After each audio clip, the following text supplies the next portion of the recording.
G'day guys. So in this video it is part 5 of the Seagull Models Xtreme Decathlon build series.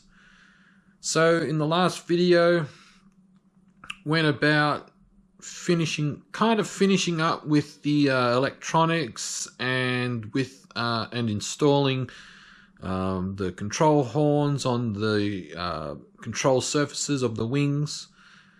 So in this video we are going to tackle the vertical and horizontal stabs of the aircraft and the hinges for the elevators and the rudder. Now this is going to be a little bit of faffing about, and we'll go over to the work table and I'll explain why that is. Alright, so here we are at the tail end of the aircraft. Now the reason why I said it's going to be a bit of faffing about in this video, so due to the size of this model, they've designed the rear tail section in such a way that the vertical and horizontal stabs are removable for transport. I kind of intend to keep this section all assembled. However, if you're building one of these and want to disassemble it to make it easier for transport, so be it. So with that, you're probably thinking, how exactly can you remove the vertical stab if you have hinges here? I'm glad you asked. So here we have the rudder,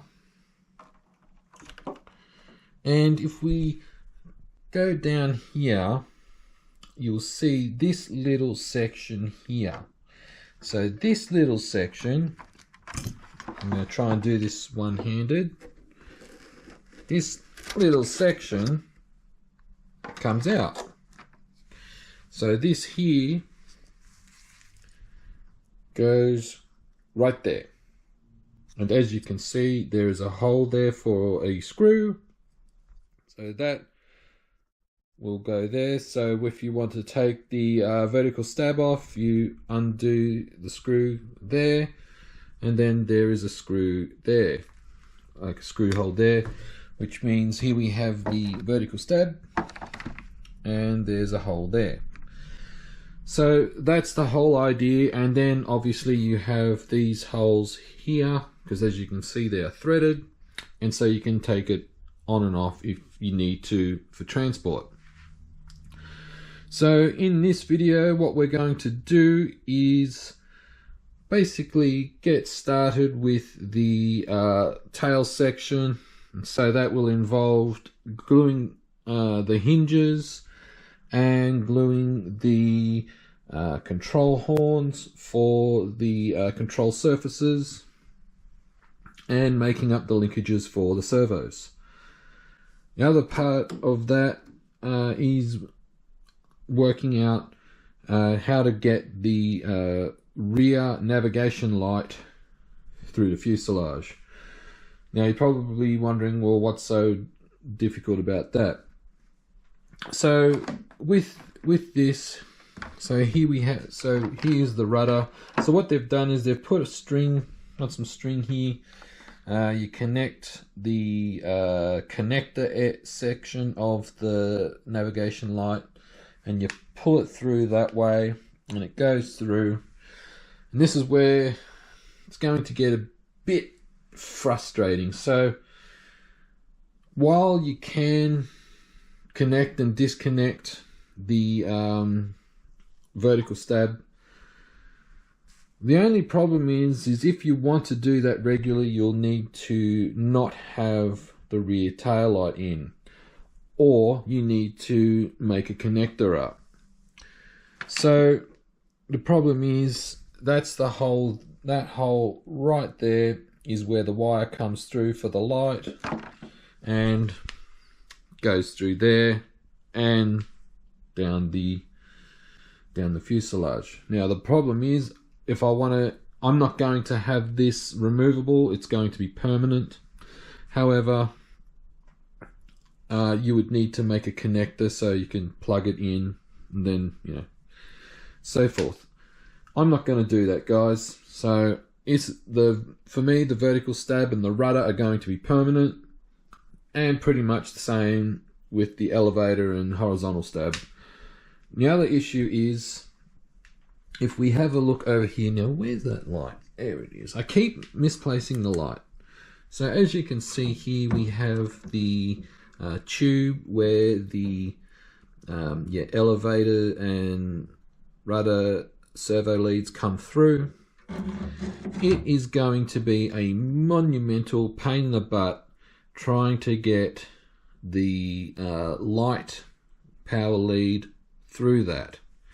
So it would have to go through the hole somewhere along here, and then you pull. I don't know if you can see it. It's down in there somewhere. Tube's down in there, and it's going to be a real pain in the butt. So I'm not going to do that, guys. So what I'm going to do is I'm going to be lazy, I know, and just have it.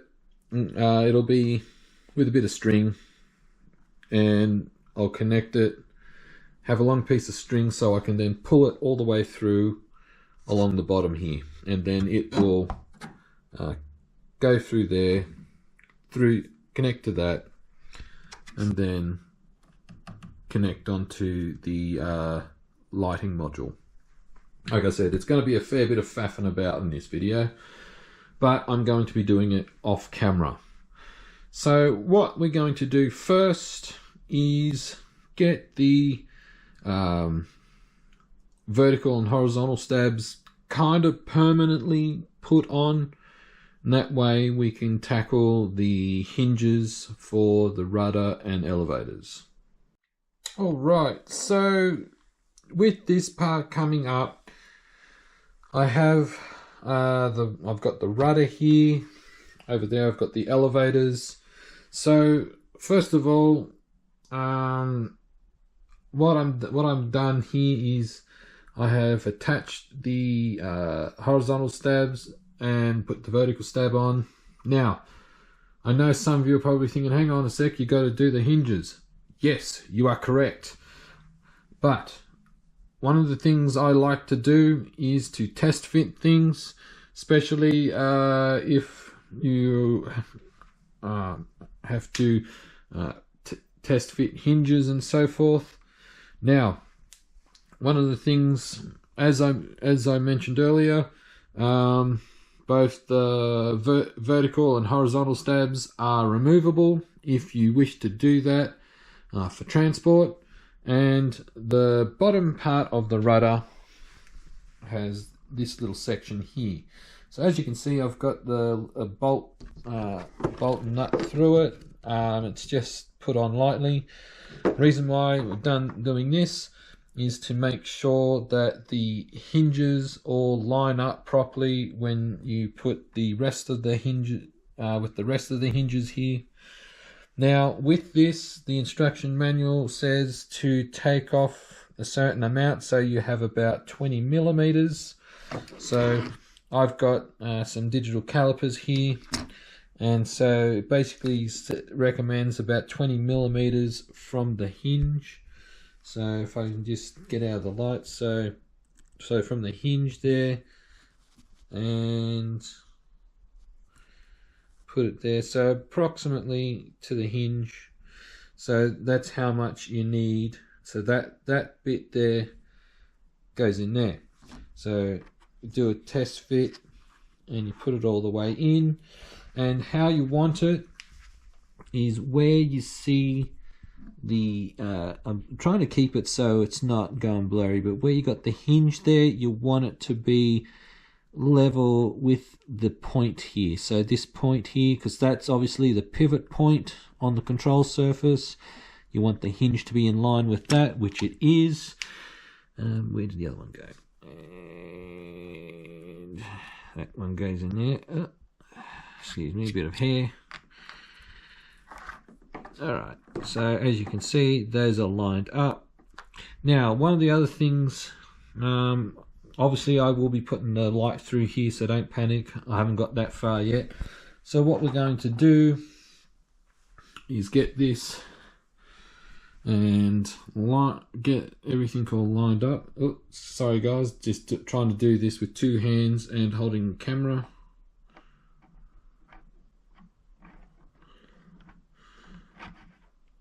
Come on, in you go. There we go. All right. And push it in. Sorry guys, I'll just plop the camera there, so it's probably going to bounce around a little bit as I'm moving it. All right, so there is the rudder on, so we can see that it moves nice and freely. There's no binding or anything like that. And it's just naturally falling out, obviously, because it's not glued. And there you go. So, obviously, that works perfectly. All binds up. Now, what we're going to be doing is I will be doing all of the hinges off camera. However, I'm going to give you a few little tips. So one of the first things is with the hinges.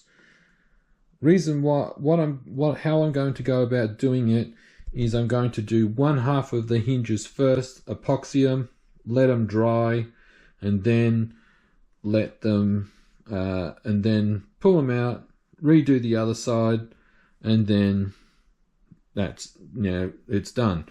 The reason why I'm doing this in this way, so as you can see with these hinges here, they can slightly move. And so you can see here, they can move. And if you don't get them right, so say for instance, it's not level and it's slightly twisted when you put it in, it's going to be on an angle. So it's naturally going, and then once it's dried in that position. So when you go to use your control surfaces, it's going to be naturally fighting against all the other hinges. So what I like to do is, the reason why I do it this way with these particular kind of hinges is, so when you put the epoxy in, you use the control surface, and then you, with the, like in this case the rudder, you bend the rudder, and then that way, if it's off slightly, it'll slowly turn its way to its level, and then it's level. And then you let it dry, and then that way, all hinges are working together and not fighting each other, if that makes sense. So that's a little tip there. The next one is regarding the actual hinge point there. Sorry for getting a bit of the shadow, but the actual hinge point. So obviously we're going to have to use epoxy to glue the hinges in, but we don't want any epoxy getting into the actual hinge point. So if we go over here, now you can use either grease, which is what I have here. This grease is just out of my little pit box there of stuff. Now you can use grease, you can use oil, so you can use like a light machine oil or maybe a small amount of engine oil, and you put the grease or oil in there. And what that does is that protects the hinge, so should any epoxy go over the actual hinge point, well, the epoxy can't stick to it. So then that way you don't have a binding hinge. Now, I prefer to use grease. You could also use Vaseline if you want. The reason why I don't really like to use oil on the hinges is if you use a little bit too much, the oil can run along the hinge, on the hinge there, and then obviously the epoxy won't stick to it, and then you have a hinge that isn't going to be really effective at holding your control surface to the model. So that's why I prefer to use grease. So what I'm going to do, guys, and also for the record too, I like to use 30-minute epoxy. You can use 15-minute. I don't recommend 5-minute epoxy, purely because you're really working against the clock and you want as much time as possible to make sure all the hinges are level with each other and not quickly drying in an awkward position. So what I'm going to do, guys, is I'm going to take off the vertical stab, and I'm going to do all the hinges, and we'll be back. Alrighty, guys, so we have the tail section, I'm going to say 95% done. You're probably wondering, what do I mean by 95? So the majority of the work here is done. So I have put the elevators on. I've only put them on in the last 10 minutes. So as you can actually, what can I use to point? I'll use this to point. So you can see here I've done the hinges, and it's the same for the other side.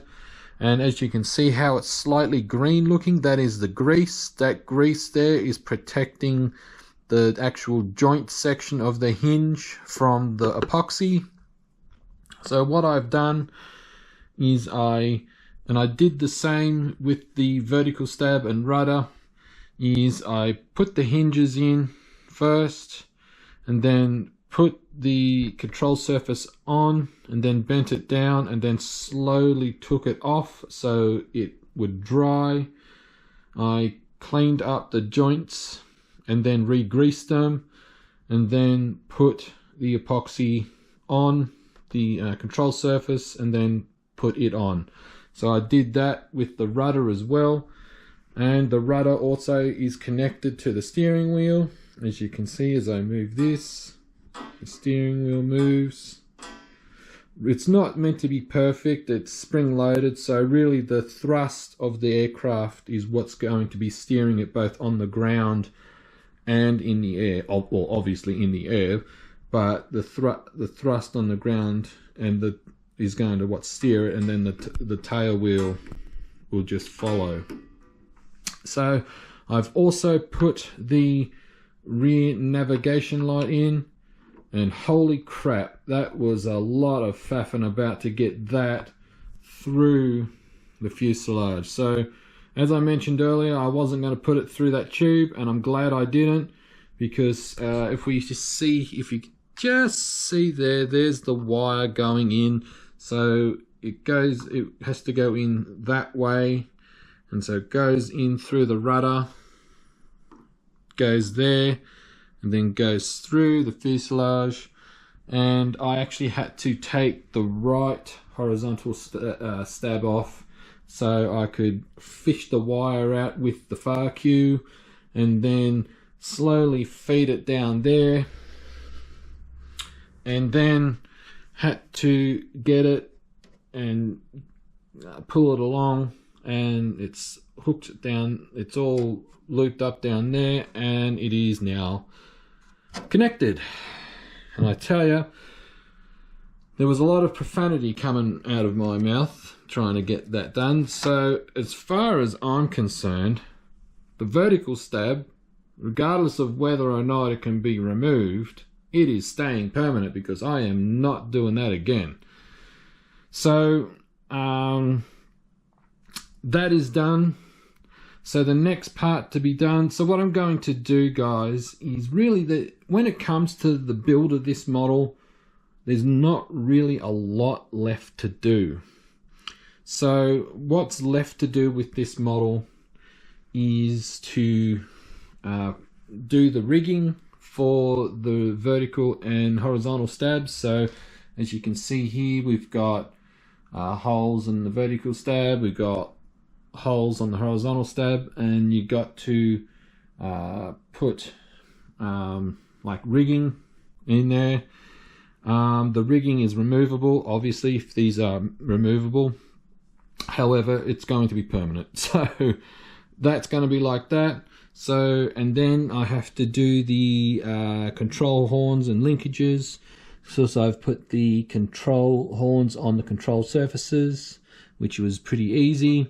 So theirs are done. So I've got to put the servo horns and the control rods for those. We then have to put in the windows, so the side windows, the top window, and the front one. And then last but not least, we will be installing the engine and cowl and the fuel tank and having it plumbed up. So guys, what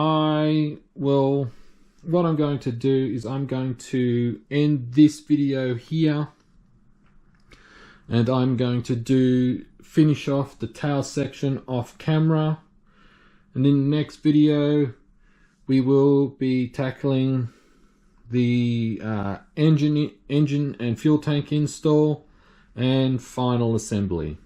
So I hope you've enjoyed this video, guys. If you have any questions, don't hesitate to drop a comment. Until the next video, guys, enjoy your hobby and cheers.